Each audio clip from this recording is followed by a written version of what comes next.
A vela na mesa de canto queimava há tempo demais. Notei-a da mesma forma que notava a maioria das coisas no grande sal da estalagem Coroa de Ferro, de soslaio, quietamente, enquanto fingia olhar para outra coisa.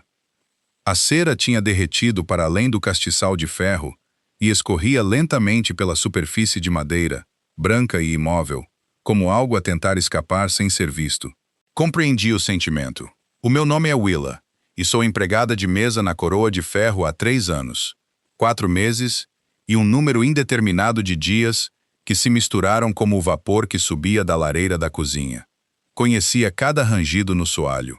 Sabia quais as mesas que abanavam e quais as cadeiras que cederiam sob o peso de um homem considerável. Conhecia o cheiro do lugar tão bem que já tinha deixado de o notar. Carne assada e fumo de sebo e a leve doçura podre da cerveja velha, impregnada na madeira, que nunca tinha sido devidamente seca. O que eu não sabia até aquela noite era que o homem mais perigoso do reino se sentaria na cadeira mais próxima da lareira e pediria uma refeição simples de pão e ensopado de veado, como se fosse qualquer outro viajante, a passar pela aldeia de Ashcraft numa fria noite de outono. Mas estou a adiantar-me. A noite começou como a maioria das noites começava. O sal encheu-se lentamente à medida que o sol se punha atrás das colinas. Os mercadores chegaram primeiro, barulhentos, corados, já a meio caminho da sua segunda caneca, antes de eu acabar de acender os candelabros das paredes.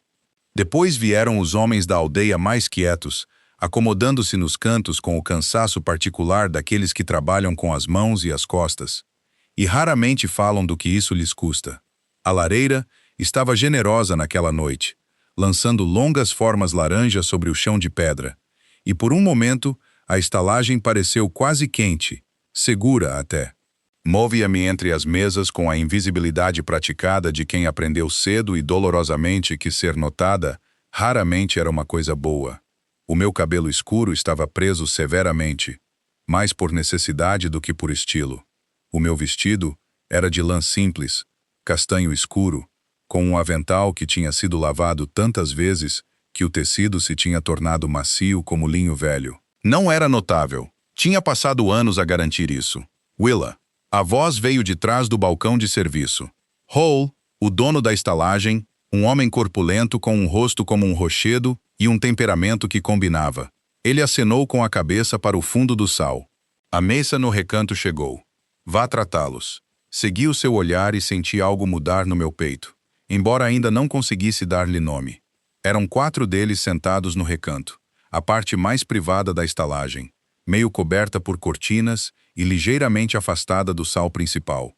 3 dos homens eram grandes da forma como os guerreiros são grandes, não apenas altos, mas sólidos, como se tivessem sido construídos e não nascidos. Vestiam mantos de viagem, poeirentos da estrada, e os seus olhos moviam-se constantemente, vasculhando a sala com a prática de homens treinados para identificar saídas e ameaças simultaneamente. Eram betas, percebi, de elite pela forma como se portavam. O 4º homem estava sentado com as costas para a parede. Não era o maior do grupo, embora certamente não fosse pequeno. O que o distinguia era algo mais difícil de definir. Uma qualidade de quietude, talvez, na forma como o centro de uma grande tempestade é quieto. Tinha cabelo escuro, ligeiramente mais comprido do que era moda para um homem de categoria, e olhos que capturavam a luz do fogo e a retiam, dourados como brasa, como se ainda não tivessem decidido se deviam apagar-se ou arder. A sua mandíbula estava tensa, a sua postura calma, e ainda assim cada homem naquele recanto estava virado para ele da forma inconsciente como os planetas se viram para o Sol. Nunca tinha visto o rei Adrien de Valdemar pessoalmente, mas conhecia o seu rosto dos pergaminhos de decretos reais pregados no quadro de avisos da aldeia e das moedas que passavam pelas minhas mãos diariamente, carimbadas com o seu perfil. A realização atravessou-me lentamente, depois de uma vez, fria e elétrica, como mergulhar num riacho de inverno. O rei Alfa estava sentado na minha secção. Endireitei a coluna e caminhei até eles. Meus senhores, disse eu, mantendo a voz calma, os olhos devidamente baixos. Bem-vindos à Coroa de Ferro. O que posso trazer-vos esta noite? Um dos guardas beta, de ombros largos e com uma cicatriz que cortava diagonalmente o queixo, olhou para mim da forma como homens como ele costumavam olhar para as empregadas de mesa, como se eu fosse parte do mobiliário. Útil, mas não notável. Pão, ensopado, o que quer que passe por vinho nesta aldeia. E para o vosso companheiro? Perguntei, porque tinha sido treinada para perguntar, e porque algo em mim precisava de saber se ele falaria. Uma pausa, breve, mas perceptível. O mesmo, disse o rei Adrian, e a sua voz era baixa e uniforme, o tipo de voz que não precisava de ser elevada para encher uma sala. Assenti e retirei-me. Na cozinha, fiquei por um momento com as costas contra a parede de pedra, respirando cuidadosamente. As minhas mãos estavam firmes. Tinha aprendido a torná-las firmes, mas a minha mente estava a fazer algo que não conseguia controlar totalmente, catalogando detalhes, como sempre fazia quando algo parecia errado. E algo parecia errado. Não era a presença do rei propriamente dita. Era a forma como seus homens olhavam para a porta. Era a forma como o beta com a cicatriz se tinha inclinado ligeiramente para o homem ao seu lado e murmurado algo demasiado baixo para eu ouvir. Era a forma como o segundo homem, mais jovem, ruivo, com os olhos ansiosos de alguém a carregar uma informação que desejava não ter, tinha olhado 2 vezes para uma mesa específica perto da entrada lateral da estalagem. Essa mesa continha 2 homens que eu reconheci, não pessoalmente, mas tinha visto o seu tipo antes, nos anos antes de eu vir para Ashcraft, numa vida de que não falava. Vestiam roupas de mercador, mas sentavam-se sem comer. As suas mãos permaneciam debaixo da mesa, e um deles observava o recanto do rei desde antes de a comitiva real chegar. Eles tinham chegado primeiro. Estavam à espera. Movia-me pela cozinha com calma deliberada, servindo ensopado, fatiando pão, servindo o melhor vinho da estalagem numa jarra de barro. A minha mente trabalhava silenciosamente ao lado das minhas mãos. Eu era uma ômega. Não tinha patente, nem título, nem laço alfa, nem posição particular em qualquer hierarquia que importasse a estes homens. Eu era invisível. E tinha aprendido lentamente, a um custo pessoal significativo, que a invisibilidade nem sempre era uma fraqueza. Por vezes era a única arma que uma pessoa tinha. Coloquei o pão e o ensopado numa bandeja. Depois pausei. Havia um pedaço de pergaminho na superfície de trabalho da cozinha, o pergaminho da conta da estalagem, onde Hall anotava o custo das refeições para patronos de renome. Ela já tinha começado a entrada para a mesa do rei, deixando espaço para eu adicionar os itens. Peguei na pena. Escrevi os itens de comida, o vinho, o custo. Depois, abaixo do total, em letras menores e mais cuidadosas do que a minha caligrafia habitual, escrevi 3 linhas. Inimigo atrás de ti. Negócio correu mal. Sai agora. Dobrei o pergaminho uma vez, coloquei-o debaixo da jarra de vinho na bandeja, onde não podia ser visto do outro lado da sala, mas podia ser facilmente encontrado pelo homem que pagava a conta, e levei tudo em direção ao recanto. Coloquei os pratos, sem olhar diretamente para o rei. Coloquei o vinho e deslizei o pergaminho da conta para a borda da mesa perto da sua mão, longe dos seus guardas, e pressionei o meu dedo nele uma vez brevemente antes de recuar. Foi uma coisa imprudente de se fazer. Possivelmente, a coisa mais imprudente que fiz em 3 anos de vida invisível e cuidadosa. Não me permiti pensar no que aconteceria se eu estivesse errada sobre o que tinha visto. Também não me permiti pensar no que aconteceria se eu estivesse certa. Caminhei de volta para a cozinha. Tinha dado exatamente 4 passos quando ouvi o som do pergaminho a ser levantado da mesa. Não me virei, mas senti com absoluta certeza o peso de olhos dourados como brasa a pousar nas minhas costas. E permaneci assim, continuei a andar. Essa foi a parte mais difícil. Manter os meus pés a mover-se no mesmo ritmo calmo. Manter os meus ombros de se erguerem em direção às minhas orelhas. Manter a bandeja equilibrada e a minha expressão vazia, enquanto passava entre as mesas e me escondia atrás do balcão de serviço, como se nada tivesse acontecido. Como se eu não tivesse acabado de entregar ao alfa mais poderoso do reino um aviso escrito com a minha própria mão. Hall estava a discutir com o cozinheiro sobre o estado do fornecimento de pão, o que significava que ninguém me estava a observar. Encostei-me ao espaço estreito ao lado da prateleira dos barris e permiti-me exatamente 3 segundos de algo que parecia muito com pânico, antes de o engolir de volta. Pensa, disse eu a mim mesma. Pensa com clareza. Os 2 homens perto da entrada lateral não se tinham movido. Continuavam sentados sem comer, as mãos ainda debaixo da mesa. O mais jovem, aquele com os olhos inquietos e dedos que não paravam de contrair o joelho, tinha se movido ligeiramente no seu assento, orientando-se para o recanto. Tinha visto aquele ângulo antes. Era o ângulo de um homem a preparar-se para se levantar. Tinha passado 4 anos antes de vir para Ashcraft, na casa de um lorde menor nas regiões orientais de Valdemar. Não como nobre, não como convidado, como um servo de baixa categoria que por acaso tinha ouvidos e o bom senso de os manter abertos. Aquele lorde lidava com informação, comprando-a, vendendo-a, ocasionalmente usando-a para arruinar homens que uma vez o tinham confiado. Tinha visto traições negociadas suficientes para reconhecer uma em progresso, e o que tinha visto no recanto naquela noite tinha a forma doentia particular de um encontro que tinha corrido mal antes de qualquer uma das partes chegar. Os guardas beta do rei estavam a observar um ataque de fora. Não estavam a observar a porta lateral. Não sabiam.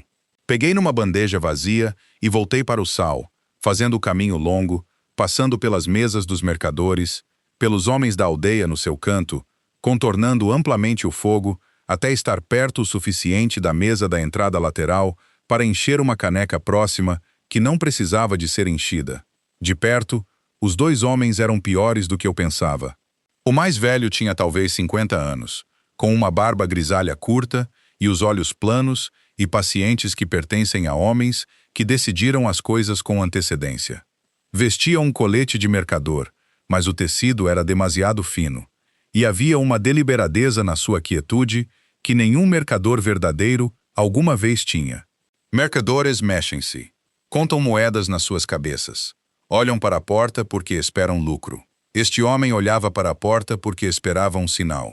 O mais jovem, talvez 30 anos, tinha uma nódoa negra fresca ao longo da mandíbula, parcialmente escondida sob a gola do seu manto, e havia algo debaixo da mesa. Captei a borda disso quando me inclinei para pousar a jarra, algo longo e enrolado em pano escuro pousado no colo de ambos. Endireitei-me e afastei-me à velocidade exata que sempre andava. De volta à minha mente, as peças encaixavam-se com uma certeza sombria.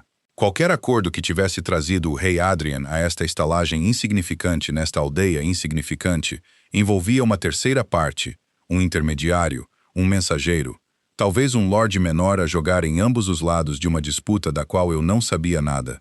Esse acordo tinha colapsado, e estes 2 homens tinham sido enviados para garantir que o colapso tivesse consequências. Eu não sabia a política, eu não precisava de saber. O que eu sabia era que o rei tinha lido a minha nota porque eu tinha sentido os seus olhos em mim. E qualquer que fosse a decisão que ele tivesse tomado com essa informação, ele tinha-a feito silenciosa e rapidamente. Porque quando olhei novamente para o recanto, todos os 4 homens estavam sentados, a comer, a encenar o teatro comum de viajantes cansados ao jantar, a encená-lo ligeiramente bem demais. O beta com a cicatriz. Tinha começado a pensar nele como Cord, embora não soubesse o seu nome, tinha movido a sua cadeira talvez uma largura de mão, o suficiente para alargar a sua visão da sala. O guarda mais jovem de cabelo de cobre tinha um braço pousado na mesa com uma facilidade quase convincente, exceto que o seu antebraço estava angulado de uma forma que sugeria algo preso sob a manga. Sabiam que o rei lhes tinha contado, e depois aconteceu algo que eu não tinha planeado.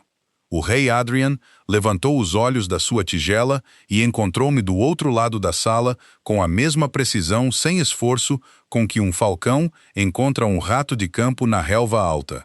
Ele não olhou fixamente, não gesticulou, simplesmente olhou durante o espaço de 2 respirações medidas. E nesse olhar havia uma pergunta que eu não conseguia ler completamente. Não suspeita, não gratidão, mas algo mais complicado do que qualquer um deles. Depois, desviou o olhar. Um jovem rapaz de cozinha chamado Edric saiu da cozinha e quase colidiu comigo, agarrando uma pilha de taças de madeira contra o seu peito estreito. Tinha 12 anos e tinha a expressão perpétua de alguém ligeiramente alarmado pela existência do mundo. Willa, sussurrou ele. Demasiado alto, como os rapazes de cozinha são sempre quando querem ser silenciosos. Hall quer saber se a mesa fina precisa de mais vinho. Ainda não, disse eu. Ele diz que o homem alto parece nobre e ele quer o Edric. Mantive a voz suave e tirei-lhe as taças antes que ele as deixasse cair. Volta para a cozinha e fica lá até eu te chamar. Ele piscou-me os olhos. Por quê? Eu não tinha resposta que fizesse sentido para um menino de 12 anos. Então, simplesmente disse, porque eu pedi, e virei-o pelos ombros de volta para a porta da cozinha. Ele foi, a resmungar. Voltei para o meu posto atrás do balcão, e foi aí que o homem mais velho na entrada lateral se levantou. Fez-o lentamente, sem pressa, como se simplesmente quisesse esticar as pernas ou ir à latrina. O homem mais jovem permaneceu sentado, mas vi a forma enrolada em pano debaixo da mesa mover-se quando o homem mais velho se levantou. Um movimento de transferência, de prontidão. O meu coração estava muito alto nos meus ouvidos. Tinha 3 opções e calculei-as da forma como o meu antigo Lord me tinha ensinado a calcular as coisas. Não com sentimento, mas consequência. Podia não fazer nada. Podia alertar Hall, que entraria em pânico e pioraria tudo. Ou podia fazer a única coisa que ninguém naquela sala esperaria de uma empregada de mesa sem patente e sem laço alfa. Peguei numa jarra de vinho cheia, a grande, de cerâmica, pesada o suficiente para importar, e caminhei diretamente para o homem mais velho.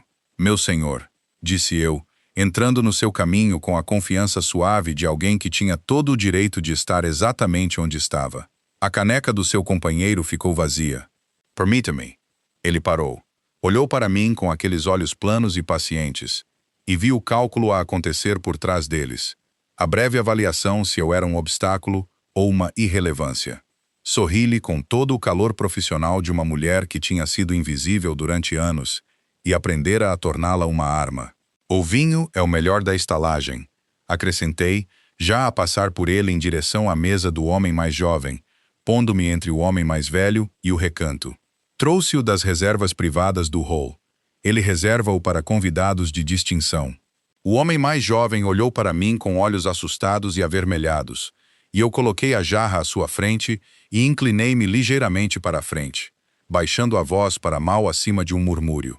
Por quanto lhe pagaram, eu disse, não é suficiente para o que vem a seguir. Os homens naquela mesa já foram avisados. O seu amigo está em frente a 3 soldados que o observam há 4 minutos. Ele ficou muito quieto. Há uma porta traseira pela cozinha. Continuei, endireitando-me, levantando a caneca vazia da sua mesa com o ar de quem executa uma tarefa perfeitamente rotineira. Ela abre para o beco atrás da loja do candelabro. Está destrancada. Virei-me e voltei para o balcão, sem olhar para nenhum deles novamente. Por um longo momento, nada aconteceu. Depois ouvi o raspar de um banco a ser empurrado e outro, e o som quieto e controlado da porta lateral a ser aberta e fechada com a pressa cuidadosa de homens que decidiram que, por muito que lhes tivessem pago, não era de facto suficiente. Fiquei atrás do balcão com a caneca vazia na mão e o pulso a bater na minha garganta e esperei. Do outro lado da sala, no recanto junto à lareira, vi Cord inclinar-se lentamente para o rei e dizer algo muito baixo. Vi o guarda de cabelo de cobre a soltar o ar. Uma longa e controlada respiração, do tipo que segue a tensão sustentada libertada de uma só vez. E vi o rei Adrian pousar a sua caneca, recostar-se na sua cadeira e olhar para mim. Desta vez, ele não desviou o olhar rapidamente. Desta vez, a pergunta nos seus olhos tinha se resolvido em algo mais claro e consideravelmente mais inquietante. Ele já não olhava para uma empregada de mesa. Ele estava a olhar para alguém com quem pretendia falar. Ele mandou o Cord por mim. Sabia que isto ia acontecer. Tinha sabido desde o momento em que os seus olhos pousaram em mim com aquela qualidade particular de atenção focada, do tipo que não larga até ter o que quer. Ainda assim, quando o beta cicatrizado apareceu ao fundo do balcão e disse, calma e sem preâmbulos. O rei quer falar consigo. O meu estômago caiu de uma forma que nenhuma quantidade de preparação poderia ter evitado. Hall estava a 3 pés de distância, fingindo polir uma caneca que já tinha polido 2 vezes. Conseguia sentir a sua consciência da conversa como o calor de uma porta de forno aberta. Claro, disse eu, e desatei o meu avental com mãos que forcei a moverem-se lentamente. Cord levou-me ao recanto sem falar. Era o tipo de homem que comunicava principalmente através da postura, e a sua postura dizia clara e sem hostilidade que ele não tinha a certeza do que pensar de mim, mas que estava a reservar julgamento com disciplina profissional. Apreciei isso mais do que podia dizer. O guarda de cabelo de cobre viria a aprender mais tarde que o seu nome era Bastian, o mais jovem da guarda pessoal do rei. 24 anos, e ainda ligeiramente demasiado sincero para o trabalho a que tinha sido chamado. Moveu-se para a beira do recanto, à medida que eu me aproximava, dando-me espaço e ao mesmo tempo garantindo que não havia direção por onde eu pudesse sair sem passar por ele. Sutil, bem treinado. O quarto guarda, um homem quieto com pele castanha escura e olhos escuros e atentos que não tinha falado uma vez durante toda a noite, permaneceu precisamente onde tinha estado toda a noite, o que me disse que ele era aquele em quem realmente confiavam em momentos de incerteza. O seu nome, viria eventualmente a aprender, era Ren. Olhou para mim com uma expressão de calma curiosidade profissional que me lembrou estranhamente um estudioso a avaliar um texto desconhecido. E depois havia o rei. O rei Adrian de Videnmore era de perto um pouco diferente do perfil nas moedas. As moedas mostravam uma severidade limpa e formal. Maxillar forte, nariz reto.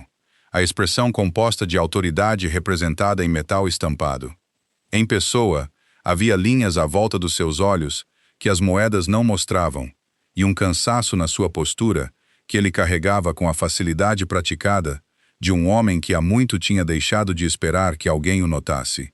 Tinha talvez 32, 33 anos, não velho, mas não jovem como Bastion era jovem, sem intempéries, ainda a formar-se. Adrian tinha sido formado por algo, e o que quer que fosse tinha deixado as suas marcas na quietude particular de um homem que aprendeu a não mostrar o que o movia. Ele gesticulou para a cadeira em frente a ele. Sentei-me.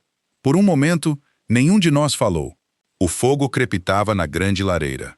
Da cozinha vinha o som abafado distante de Marin, a cozinheira, a discutir consigo mesma sobre algo, como ela frequentemente fazia. O sal tinha diminuído consideravelmente na última hora. Os homens da aldeia a irem para casa para as suas famílias. Os mercadores a acomodarem-se nas suas canecas para a longa noite. Escreveste a nota, disse ele. Não foi uma pergunta. Sim, meu senhor. Como soubeste?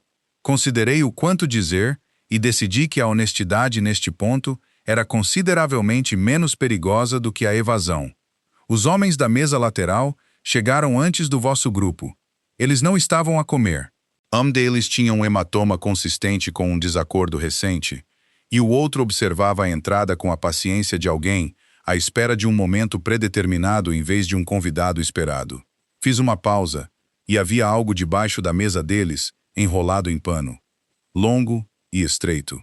Um breve silêncio. Tens treino, disse ele. Não acusatório, observacional. Tenho experiência, disse eu cuidadosamente, de um tipo diferente. Cord, parado na borda do recanto, mudou imperceptivelmente o seu peso. A expressão de Ren não mudou, mas tive a sensação de que a sua atenção se aguçou. Diz-me o teu nome. O rei disse.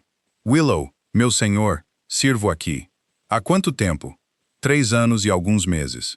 Ela estudou-me com aqueles olhos dourados como brasa e fiz-me aguentar o olhar, porque desviar o olhar teria parecido recuo, e eu tinha recuado o suficiente na minha vida para saber o custo particular de o fazer quando não era necessário. Antes desta estalagem, disse ele, onde estiveste? E aí estava, a pergunta à volta da qual eu me esquivava há 3 anos, desviando com pequenas verdades e grandes omissões. Tinha deixado a casa do Lord Fenwick, de Eastyr, sob circunstâncias que o Lord Fenwick descreveria de uma maneira e eu descreveria de forma bem diferente, e a distância entre essas duas descrições era a razão pela qual tinha vindo para Ashcraftoft e pedido trabalho a Hole, e passado 3 anos a ser cuidadosamente, deliberadamente, não notável. Estava ao serviço de uma casa nas regiões orientais, disse eu. Deixei essa posição voluntariamente no sentido de que escolhi sair, em vez de permanecer numa situação que se tornara insustentável. Sim, algo se moveu no seu rosto, demasiado breve e demasiado controlado para eu o nomear. Ele estendeu a mão pela mesa e pegou no pergaminho da conta que ele tinha dobrado e colocado ao lado da sua caneca. Olhou para minha escrita por um momento. Escreveste negócio correu mal, disse ele. Não perigo ou ameaça. Negócio correu mal. Ele pousou o pergaminho. Essa é uma observação específica. Não disse nada. Implica que compreendeste a natureza do que estavas a ver. Não apenas que os homens significavam mal, mas que um acordo tinha falhado.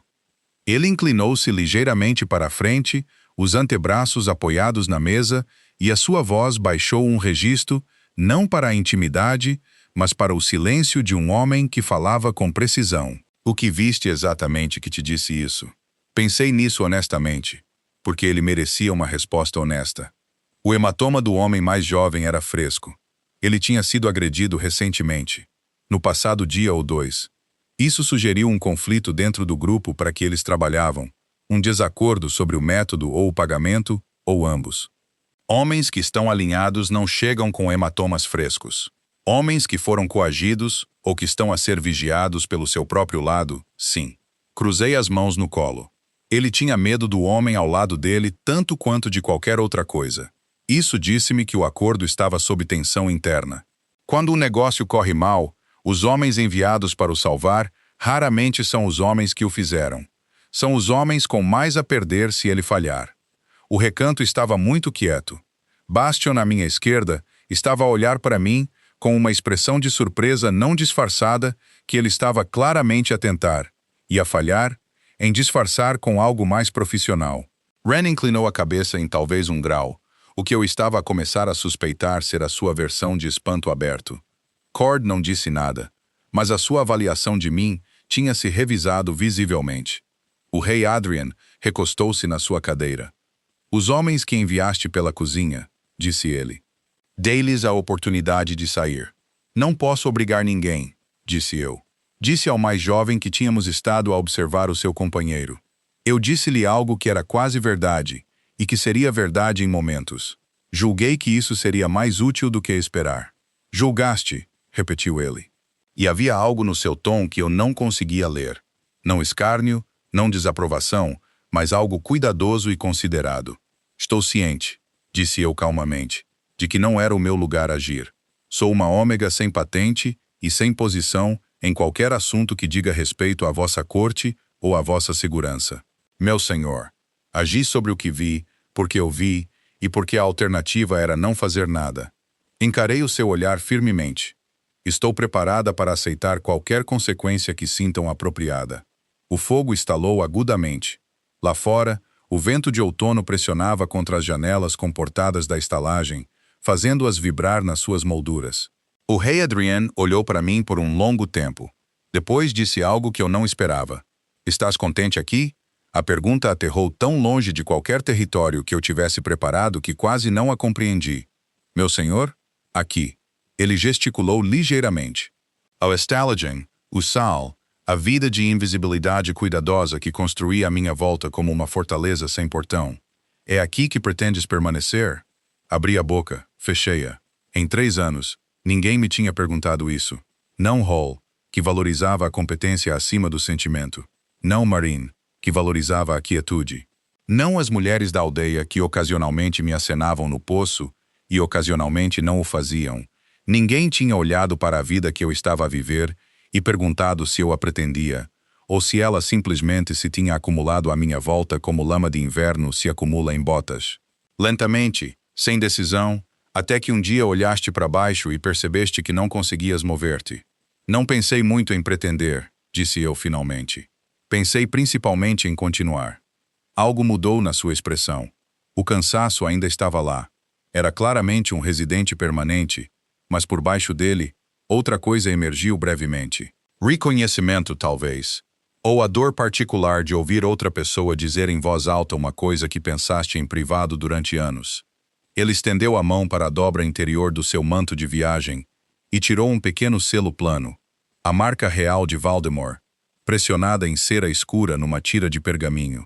Colocou-o na mesa e deslizou-o na minha direção. Isto é um salvo-conduto, disse ele.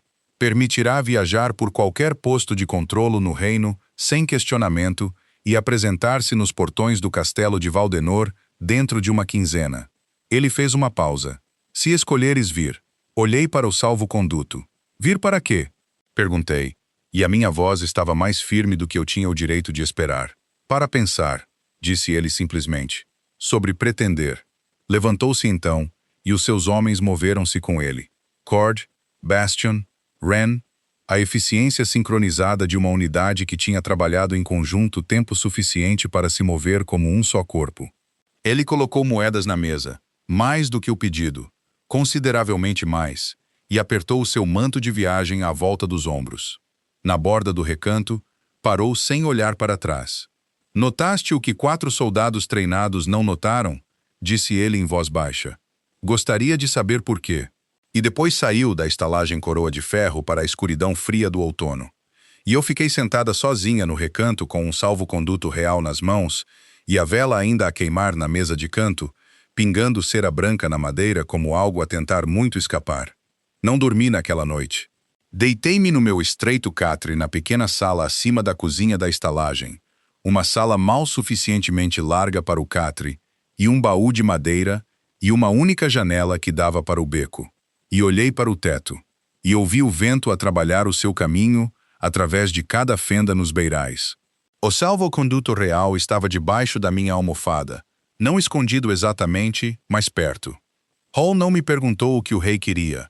Era um homem com suficiente instinto de autopreservação para entender que algumas perguntas eram melhor deixadas por fazer.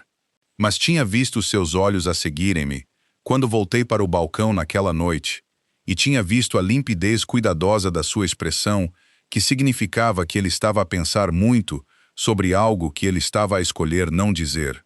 Meryn tinha sido menos restrita. Tinha me encurralado na cozinha enquanto eu lavava as últimas taças, as suas mãos largas a envolverem uma caneca de cidra quente, as suas sobrancelhas grisalhas arranjadas numa expressão de preocupação focada. O homem alto, disse ela. Ele falou consigo. Ele falou por muito tempo. Um curto tempo, disse eu, o que era tecnicamente verdade se medisses o tempo por taças lavadas em vez de palavras trocadas.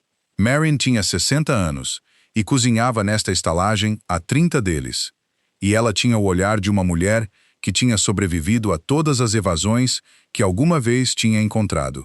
Ela não disse nada por um momento, apenas me observou a secar uma taça com a minuciosidade de alguém que precisava de algo para fazer com as mãos. Tu vais? Não vais? Disse ela. Não uma pergunta. Coloquei a taça. Não sei, disse eu, o que era honesto. Ela fez um som, baixo, pensativo, e apertou as mãos à volta da sua caneca. As pessoas do Lord Fenwick passaram por aqui 8 meses depois de chegares, disse ela, e as minhas mãos ficaram imóveis contra a taça. Sabias disso? Virei-me para olhar. 2 homens, disse ela, a perguntar por uma jovem, cabelo escuro, modo quieto, disse que tinha deixado a casa do Lord sem permissão. Ela tomou um gole lento da sua cidra. Hall disse-lhes que não tínhamos ninguém que correspondesse a essa descrição. Depois cobrou-lhes a mais pela sua cerveja e enviou-os. Fitei-a. Ele nunca me contou, disse eu. Não precisavas de te preocupar. Ela pousou a sua caneca e olhou para mim com olhos que eram agudos e gentis em igual medida. Nós não somos cegos, Willa. Simplesmente escolhemos não ver o que não era da nossa conta ver. Ela deu uma palmadinha rápida na minha mão. Qualquer que seja a coisa que o rei te ofereceu, não é nada a ser visto por um homem como aquele. Tinha pensado nessas palavras durante toda a noite sem dormir, virando-as como se vira uma pedra para ver o que vive por baixo. Não é nada a ser visto. Quando a luz cinzenta da manhã começou a pressionar pela minha pequena janela, tinha tomado a minha decisão. Não tinha a certeza se era a decisão certa, mas tinha tomado decisões seguras durante 3 anos, e elas mantiveram-me viva e pequena e imóvel. E eu estava a começar a entender que sobrevivência e viver não eram sempre a mesma coisa. Arrumei o pouco que tinha, uma muda de roupa, a minha velha mala de couro, as poucas moedas que tinha poupado, e desci as escadas antes que Hall se levantasse para encontrar Marin, já na lareira, aquecendo o pão. Ela entregou-me um embrulho enrolado em pano sem uma palavra. Comida de viagem. Ela tinha-a preparado já. Abracei-a, o que nos surpreendeu a ambas. A estrada para o castelo de Valdemore levou 9 dias a pé, e andei a maior parte deles. No terceiro dia, uma carroça de mercador não estava a ir para norte, ofereceu-me boleia até a cidade de Gravale, e aceitei, sentando-me na parte de trás entre sacos de grão seco, enquanto o mercador, um homem alegre e de rosto redondo chamado Aldis, que falava das suas 3 filhas com o entusiasmo ilimitado de um homem que genuinamente gostava da sua vida, narrava a paisagem que passava sem necessitar de muita resposta de mim. Deu-me tempo para pensar. Lord Fenwick, de Eastmere. Não tinha dito esse nome em voz alta em 3 anos, mas nos 9 dias de viagem, ele ressurgiu repetidamente. A forma como velhas farpas ressurgem quando a pele finalmente começa a curar em torno delas. Tinha ido para a sua casa aos 22 anos, recém-chegada de uma aldeia menor ao sul, com a competência silenciosa que me tornava útil e a classificação invisível que me tornava fácil de ignorar. Lord Fenwick estava envolvido exatamente no tipo de comércio de informação que a situação do rei na estalagem me tinha lembrado. Alianças feitas e desfeitas, acordos realizados em salas dos fundos, mensagens que passavam pelas mãos dos servos porque os servos eram assumidos como não as entendendo. Eu entendia-as, e quando entendi algo que Lord Fenwick não desejava que fosse entendido, deram-me uma escolha: permanecer em silêncio e permanecer ao serviço, ou sair e descobrir o que acontecia a servos que sabiam demais e falavam. Tinha saído silenciosamente à noite, com uma vantagem suficiente para que os homens enviados atrás de mim encontrassem apenas um palete vazio e uma lareira fria. Lord Fenwick era um Lord Beta de pouca importância nas regiões orientais. Não era importante o suficiente para me perseguir por todo o reino indefinidamente e, eventualmente, a busca parou. Mas tinha chegado a Ashcraft com a vigilância particular de alguém que tinha aprendido que a segurança era uma coisa que se construía diariamente, não um estado ao qual se chegava. Tinha-a construído cuidadosamente, e agora estava a desmantelá-la voluntariamente e a caminhar em direção à sede do alfa mais poderoso de Videnmore, com um salvo-conduto de passagem no meu saco e sem um entendimento claro do que estava a entrar. A parte sensata de mim estava chocada.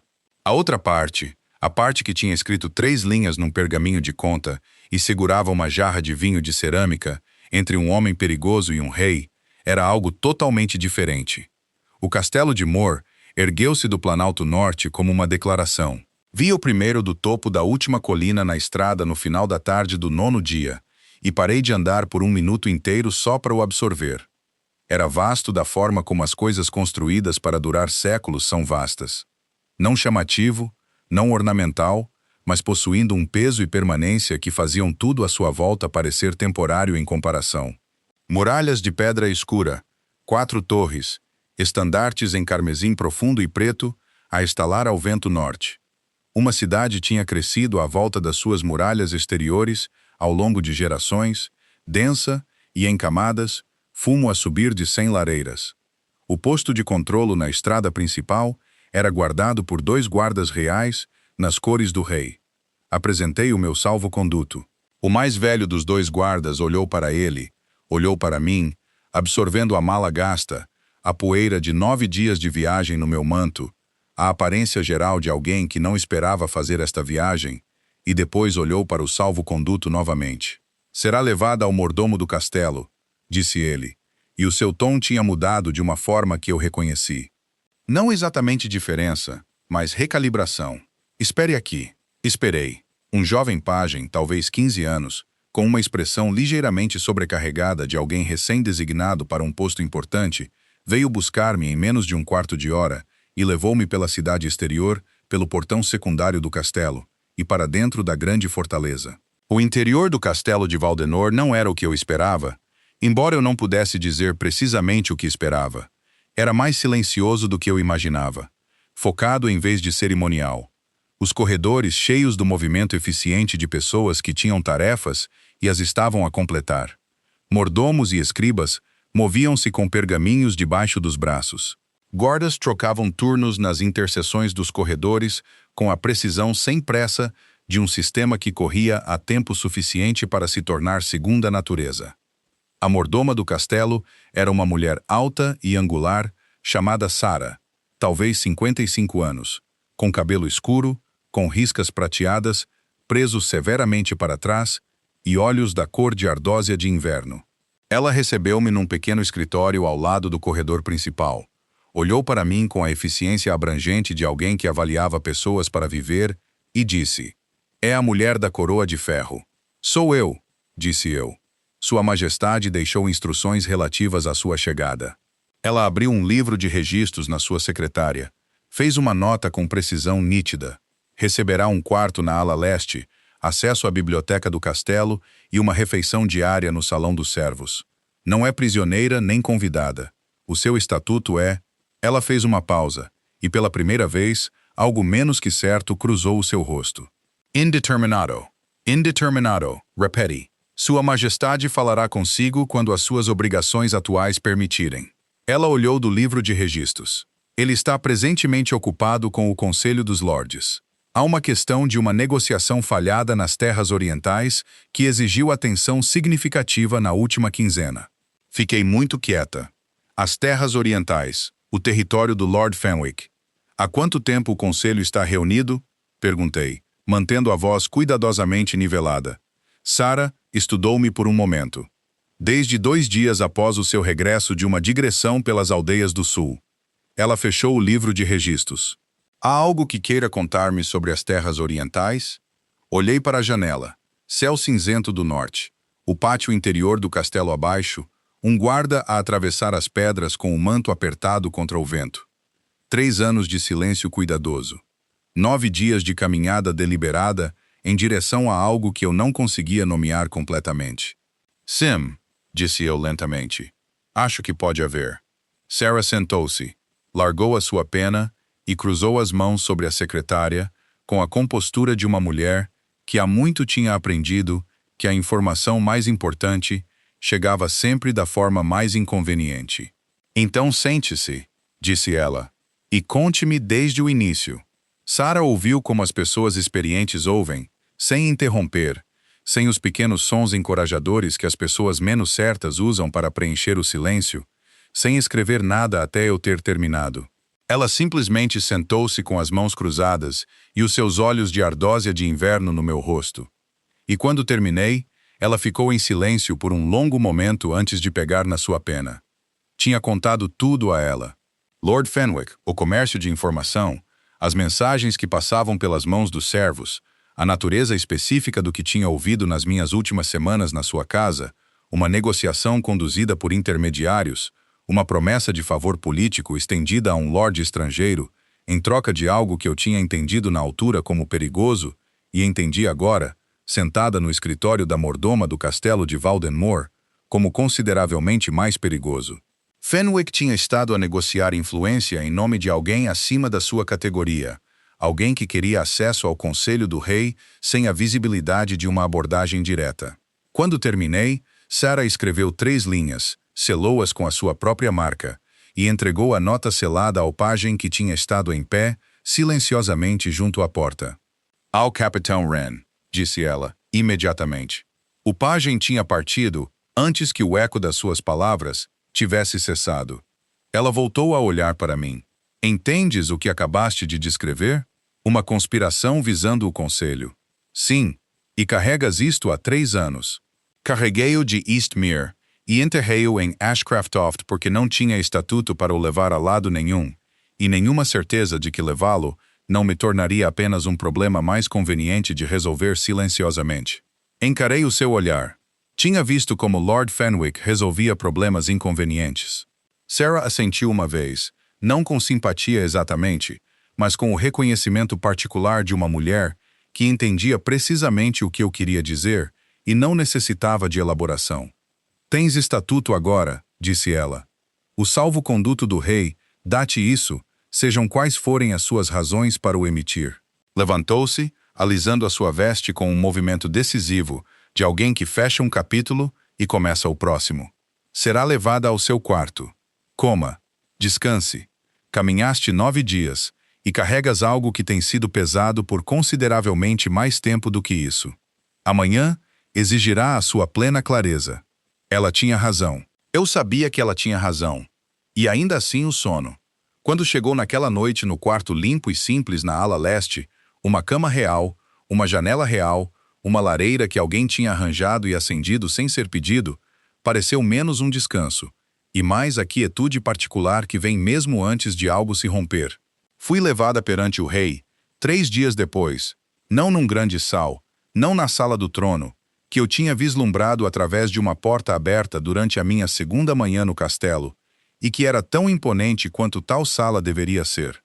Em vez disso, uma assistente de mordomo, uma jovem quieta chamada Bess, que se tinha encarregado de ser intermitentemente gentil comigo durante esses 3 dias, levou-me a uma sala de conselho no andar superior da Torre Leste.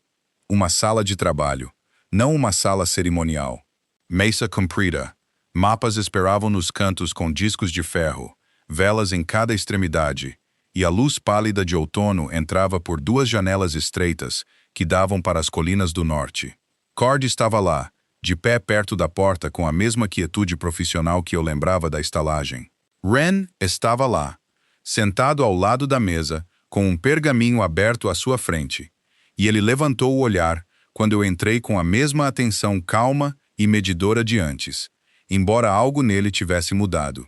Uma nova camada de consideração, como se ele tivesse pensado em mim nos dias que se seguiram, e tivesse revisto a sua avaliação inicial para cima. Bastian estava lá também, de pé perto da janela. Ele encontrou o meu olhar quando entrei e deu um pequeno aceno rápido que conseguiu comunicar tanto reconhecimento profissional como alívio pessoal. A expressão de um jovem que aparentemente tinha decidido que eu estava do lado certo das coisas e estava feliz por o assunto ter sido resolvido.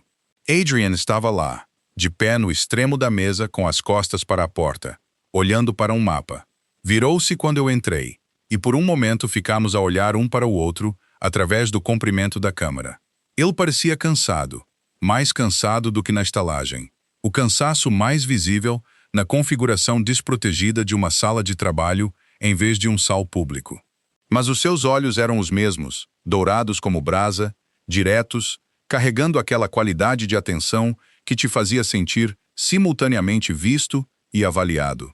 Willa, disse ele, apenas o meu nome, como se tivéssemos falado muitas vezes antes. Meu senhor, disse eu. Ele gesticulou para a cadeira, em frente aonde ele estava de pé à mesa. Sentei-me. Ele não. Em vez disso, moveu-se para o lado da mesa, mais perto do mapa, e ficou de pé com os braços cruzados e estudou-me por um momento antes de falar. Sarah relatou o que lhe contaste, disse ele. O Capitão Wren tem estado a investigar as atividades do Lord Fenwick nas últimas 2 semanas, desde que a negociação falhada no Recanto Al trouxe certos lordes orientais sob escrutínio. O que descreveste confirmou várias peças de informação que tínhamos, mas não conseguíamos conectar. Ele fez uma pausa. O homem acima de Fenwick, aquele para quem ele estava a negociar, foi identificado. É um lorde das terras fronteiriças do norte que tem tentado colocar uma voz no conselho há 2 anos através de métodos que não podiam ser rastreados até ele. Lord Casson, disse eu, porque o nome estava em tudo que tinha ouvido em Eastmere, sempre falado em voz baixa e sempre seguido de silêncio, e eu tinha-o guardado tanto tempo que saiu de mim como algo exalado em vez de falado. Wren fez um pequeno som do outro lado da mesa. Ele escreveu algo. Adrian olhou para mim com uma expressão que eu não conseguia ler completamente. Sabia-se o nome. Sabia tudo, disse eu. Simplesmente não tinha para onde trazer. A sala ficou em silêncio por um momento. Lá fora, uma avezinha chamou 2 vezes de algum lugar nas muralhas, e o vento do norte pressionava contra as paredes de pedra, com a insistência paciente de uma estação que pretendia ficar. Lord Casson será levado perante o conselho, disse Adrian. Fenwick também. O que forneceste, combinado com o que a investigação de Wren descobriu, é suficiente. Ele olhou para mim firmemente. Será necessário que dês testemunho formalmente perante o conselho. Eu tinha esperado por isto. Tinha estado a esperar por isto desde que me sentei em frente a Sarah há 3 dias. Entendo. Não será confortável, disse ele.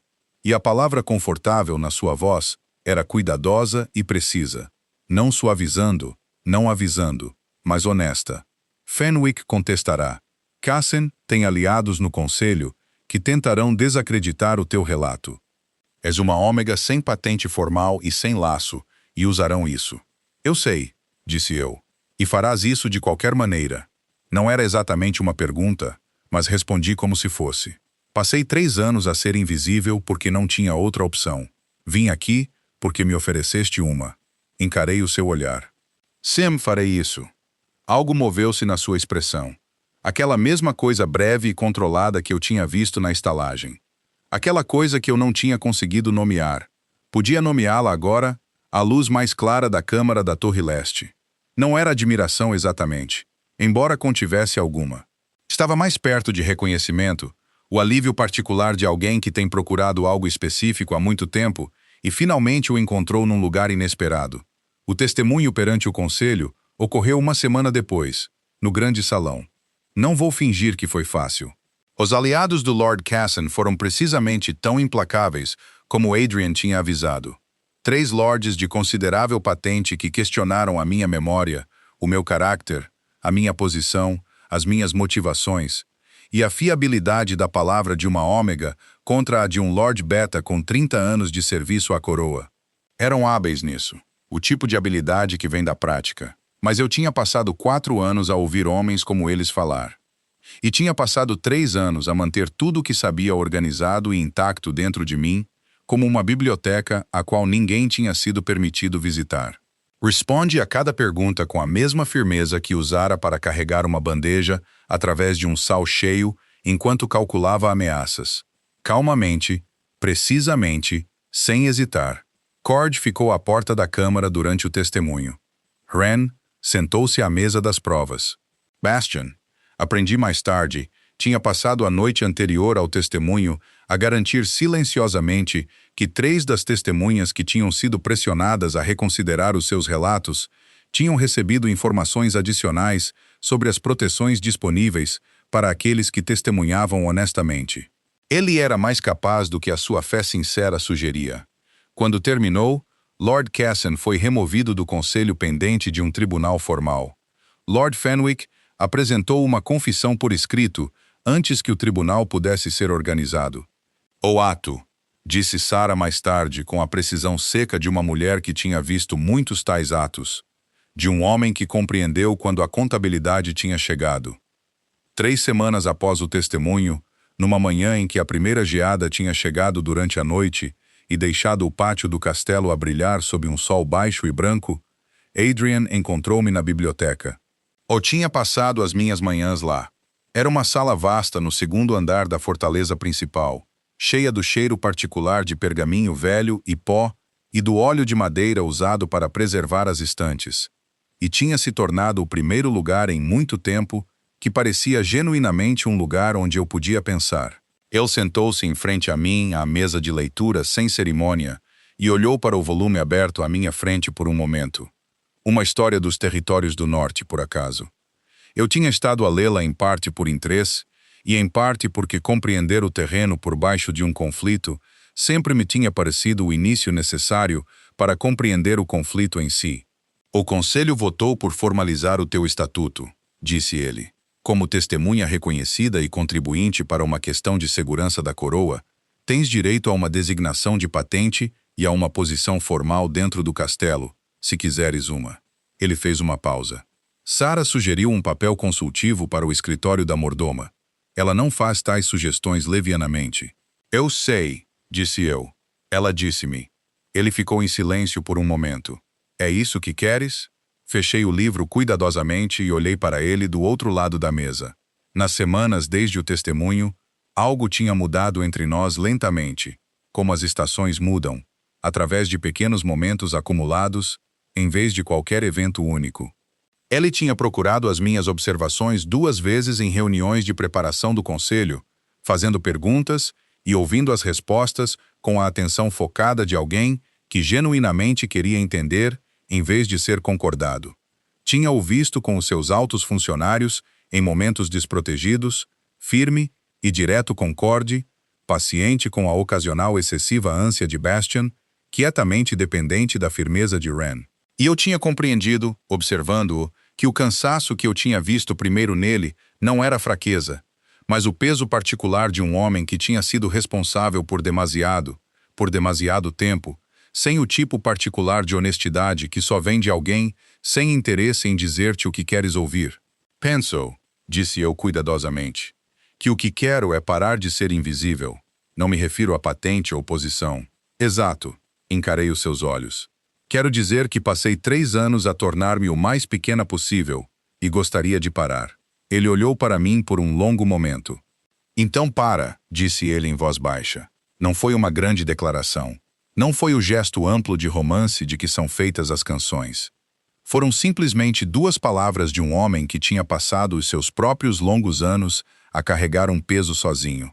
Ditas a uma mulher que tinha passado os seus a fazer o mesmo numa biblioteca cheia de livros velhos numa manhã fria e brilhante, enquanto o resto do castelo ia fazendo o seu trabalho à volta deles. Mas algo acomodou-se no meu peito quando ele disse isso. Algo que tinha estado preparado durante anos, libertou-se silenciosamente como uma porta finalmente permitida a abrir-se. Os meses que se seguiram não foram simples. O tribunal do Lord Cassen foi longo e contestado.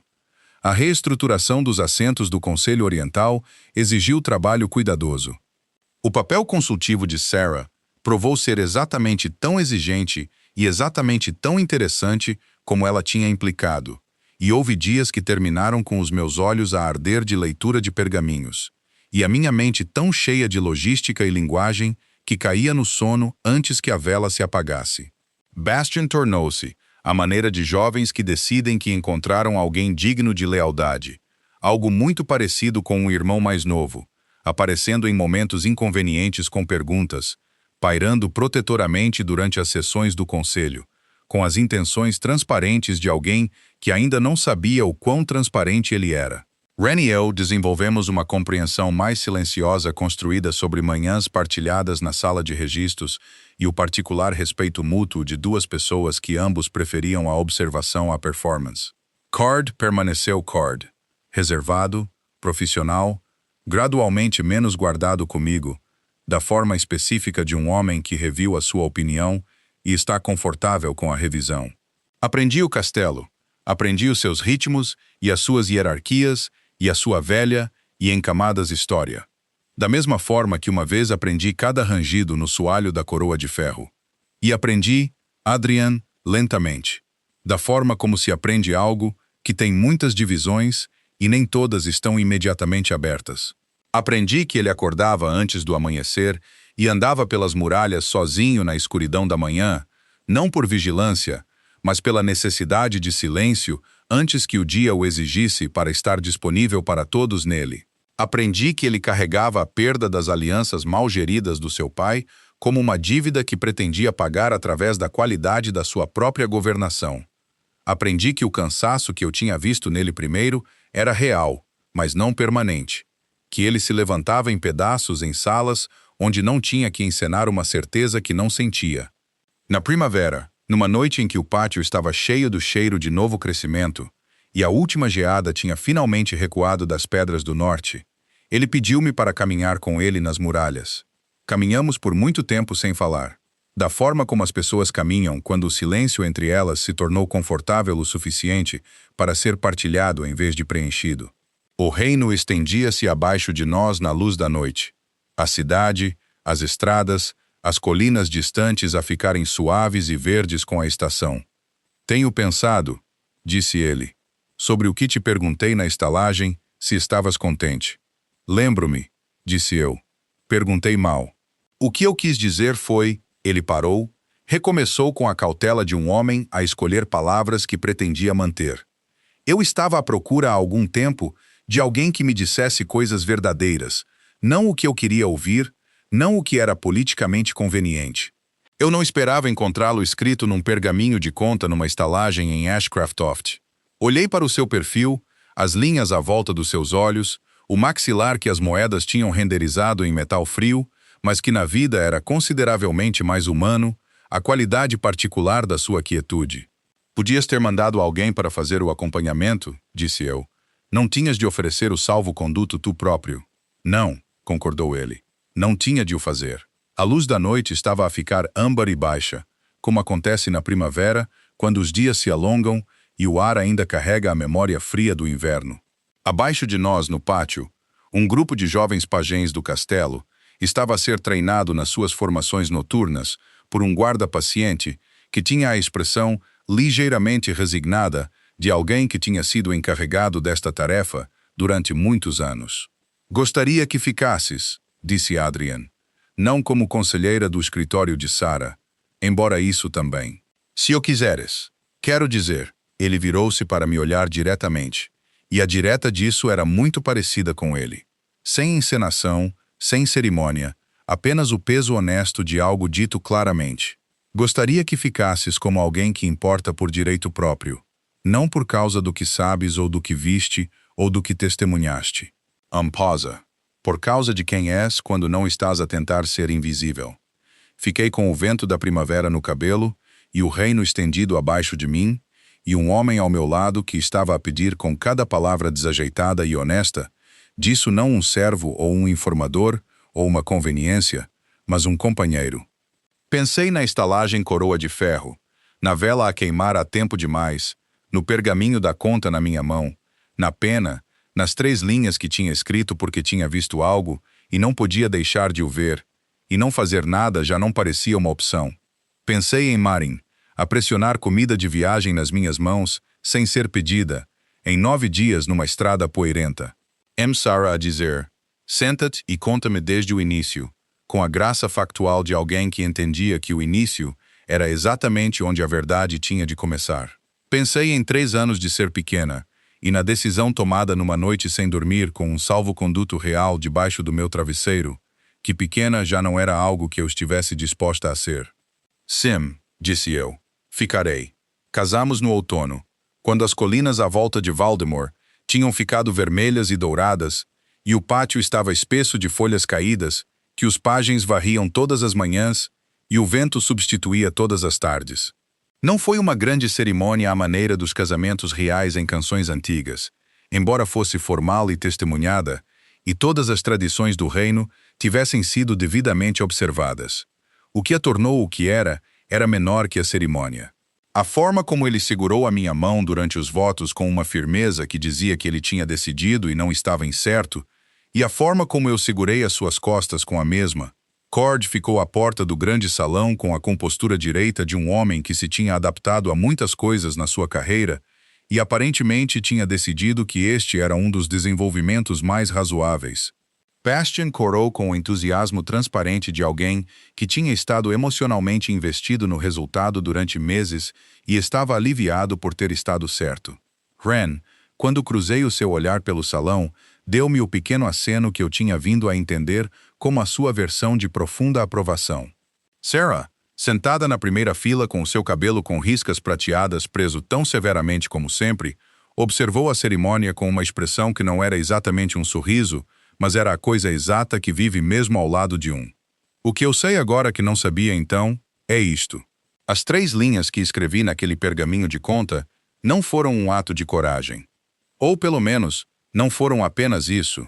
Foram um ato de alguém que tinha passado tanto tempo a ser invisível que tinha esquecido que a invisibilidade era uma escolha, não uma condição. Eu tinha-a escolhido em Eastmere porque me mantinha segura. E manteve. E depois manteve outra coisa. Não exatamente segura, mas suspensa. Uma pessoa à espera que a sua própria vida começasse. O pergaminho foi o momento em que parei de esperar. O castelo de Valdemar tornou-se a minha casa da forma como as casas reais são construídas. Não encontradas, mas construídas lentamente a partir de dores partilhadas e conversas honestas e o conhecimento acumulado da forma particular de ser de outra pessoa no mundo. Adrian nunca deixou de ser o homem que andava pelas muralhas sozinho antes do amanhecer. Mas ele já não estava sempre sozinho quando o fazia. Eu nunca deixei de notar as coisas que os outros ignoravam, mas já não era obrigada a notá-las em silêncio e segredo e medo. Cord retirou-se do serviço ativo de guarda 2 anos depois, e foi-lhe dado um posto na administração do castelo que se adequava precisamente aos seus dons particulares. Bastian foi promovido, conquistou-o inteiramente pelos seus próprios méritos, e permaneceu exatamente tão sincero como sempre tinha sido, o que eu tinha chegado a entender não ser uma falha, mas uma forma de integridade. Wren tornou-se chefe da inteligência do castelo, um papel que ele habitou tão naturalmente que todos concordaram, em retrospectiva, que ele o estava sempre a desempenhar independentemente do título. Sarah permaneceu exatamente como era, o que em todos os aspectos era exatamente certo. E eu também permaneci, não invisível, não pequena, não suspensa na arquitetura cuidadosa de uma vida construída inteiramente em torno de não ser encontrada. Permaneci como alguém que tinha escrito 3 linhas num pedaço de pergaminho, numa estalagem fria de outono, e tinha sido finalmente totalmente vista. A vela que estava a queimar há tempo demais na coroa de ferro eventualmente apagou-se. Mas até lá, eu tinha encontrado algo que não exigia uma chama para se manter acesa, e ardia firmemente, calorosamente e sem